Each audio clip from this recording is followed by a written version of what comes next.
مولائے کائنات کا نماز شب میں مصلی پہ کھڑے ہو کے بار بار یہ دعا مانگنا کہ خدا بندہ مجھے ایک بیٹا اور عطا کر.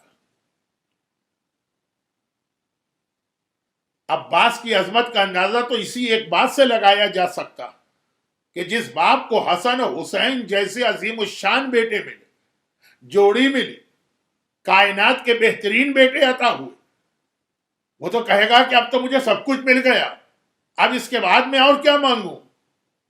پروردگار اولاد دیتا چلا جائے وہ ایک الگ چیز ہے, لیکن میں اب کیا مانگوں.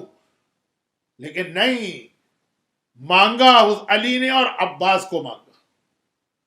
بلکہ اگر ایک جملہ میں کہہ دوں جو توہین آمیز نہ بن جائے, صرف بات کو سمجھانے کے لیے, حسن کو نہیں مانگا, حسین کو نہیں مانگا, مانگا علی نے تو عباس کو مانگا.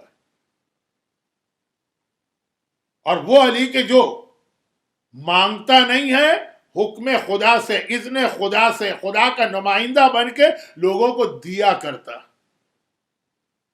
لیکن عباس ایک ایسی ذات کا نام ہے, ایک ایسی شخصیت کا نام ہے, عظمت کے ایک ایسے پہاڑ کا نام کہ علی جیسا ساری کائنات کے انسانوں سے بے نیاز, وہ بھی عباس کی حاجت رکھتا ہے, عباس کی تمنا کر رہا ہے. ہاں علی محتاج ہیں لیکن اللہ کے. بلکہ بعض علماء کہتے ہیں کہ شاید ایک وجہ یہ بھی ہے علی کے عباس مانگنے کی کہ اگر علی اس پروردگار کی بارگاہ میں ہاتھ پھیلا کے دعا نہ کریں تو نصیریوں کی طرح سے کسی کو یہ غلط فہمی نہ ہو جائے کہ علی بھی بے نیاز ہیں, اور بے نیازی صرف اس ذات کے اوپر سچتی ہے, اللہ الصمد ان اللہ لغنی عن العالمین. دھوکہ نہ ہو لوگوں کو علی پر خدائی کا, تو مانگنا ضروری. لیکن مانگے تو پھر کیا مانگے؟ دولت مانگے, جائیداد مانگے, حکومت مانگے, اقتدار مانگے, شہرت مانگے,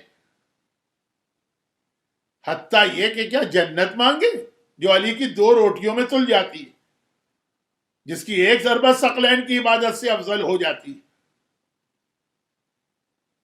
جو ابو ذر کا مالک ہے, جس کے لیے ذر کی کوئی حیثیت نہیں ہے, اسے مانگنا بھی ہے تاکہ نصیریوں کی طرح کسی اور کو دھوکہ نہ ہو کہ یہ کچھ نہیں مانگتا تو یہ بے نیاز ہے, اور بے نیاز صرف اللہ ہوتا. تو مانگنا بھی ضروری, لیکن مانگے تو کیا مانگے؟ ایسی چیز مانگے نا جو علی کی شان کے مطابق ہو. تو علی نے مانگا اور عباس کو مانگا, راتوں کو اٹھ کے مانگا, نماز شب پڑھ کے مانگا. بلکہ جس انداز سے علی نے عباس کو مانگا, ہمارے یہاں روایتوں میں بھی اور مجلسوں میں بھی اور نوحوں میں بھی اکثر یہ تذکرہ کیا جاتا کہ سکینہ کی عظمت کو پہچانو, سکینہ حسین کی نماز شب کی دعاؤں کا نتیجہ. آقا حسین, کل ہی آقا حسین کی ولادت کا جشن میں نے پڑھا. یہ سارے تینوں جشن جو ہے نا آپس میں کہیں نہ کہیں تھوڑے تھوڑے مل جاتے ہیں. تو حسین نے بھی اگر مانگا سکینہ کو مانگا, لیکن حسین کا سکینہ کو نماز میں مانگنا یہ تو آتا ہے تاریخوں میں, لیکن یہ نہیں آتا کہ اس کے لیے آقا حسین نے پھر پہلے تیاری کیا کی تھی. لیکن عباس وہ ہے کہ علی نے مانگا, اور خالی مانگا نہیں, جو ایک بہت اہم پیغام اسلام کا ہے کہ کوئی بھی دعا مانگو, پہلے ابتدائی کام تمہیں کرنا ہے, نتیجہ اللہ پہ چھوڑنا.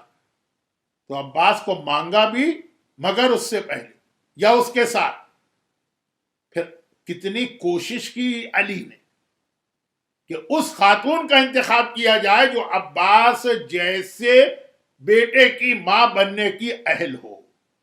ایک پیغام بھی دے دیا علی نے جس پر ایک بالکل الگ موضوع بن جاتا ہے, بلکہ اشرا بن جاتا ہے, اور وہ یہ ہے کہ اولاد کی تشکیل میں, اولاد کے بننے میں باپ اور ماں دونوں کا حصہ ہوتا. علی نے یہ نہیں کہا کہ میں تو کہیں بھی شادی کر لوں, میں تو ہوں علی, میرا بیٹا تو ہوگا ہی میرا جیسا. نہیں, کہا کہ اگر عباس چاہیے ہے تو اگر باپ علی جیسا ہو تو ماں بھی ام البنین جیسی ہو. اور یہی وجہ ہے کہ علی کی کتنی اولادیں, سب کے باپ تو علی ہیں نا. مگر سب تو ایک جیسے نہیں ہیں. اگر ماں فاطمہ زہرا جیسی ہیں تو حسنین ہمارے سامنے آئے, اور اگر ماں ام البنین جیسی ہیں تو عباس ہمارے سامنے آئے. اور اگر رتبے میں ان سے کم بیویاں تھی علی کی تو علی کے دوسرے صاحب فضیلت بیٹے ہمارے سامنے آئے مگر وہ عباس نہ بنے. تو حسنین کے ہوتے ہوئے عباس کے بارے میں راتوں کو اٹھ کے دعا کر, یہ عظمت عباس بتانے کے لیے کافی. اور ایک بات اور ذہن میں رکھیے گا, میرے مولا عباس شبیہ ہیں اپنے بابا کی صرف صفات میں نہیں, ظاہری خصوصیات میں بھی یا ظاہری شکل و صورت میں بھی.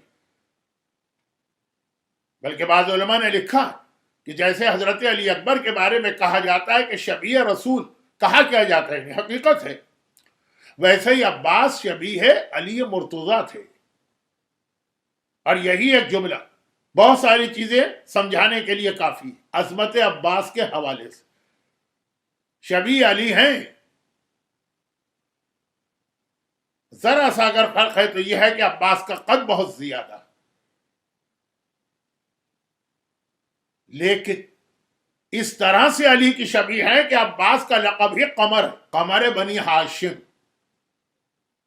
بنی ہاشم کے چاند. یہ کچھ آپ کے ذہن میں قرآن کی کوئی آیت آ رہی ہے؟ یہ قمر اصل میں کس کا لقب ہے؟ قرآن نے یہ لقب کس کو دیا؟ پروردگار نے یہ لقب کس کو دیا؟ بسم اللہ الرحمن الرحیم والشمس وضحاها والقمر اذا تلاها. قسم ہے اس سورج کی جب وہ چمکا, جو رسالت کی شکل میں محمد مصطفیٰ صلی اللہ علیہ وآلہ وسلم کی شکل میں ہمارے سامنے آیا. والقمر اذا تلاها, اور قسم ہے اس چاند کی جو اس سورج کے پیچھے پیچھے آ رہا.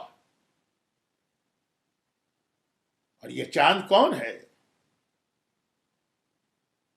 یہ لقب, قمر کا لقب قرآن کریم نے میرے مولا علی کے لیے استعمال کیا, جو شمس رسالت کے بعد قمر امامت, مہتاب امامت نمودار ہوتا. اور یہی لقب عباس علمدار کا, قمر بنی ہاشم.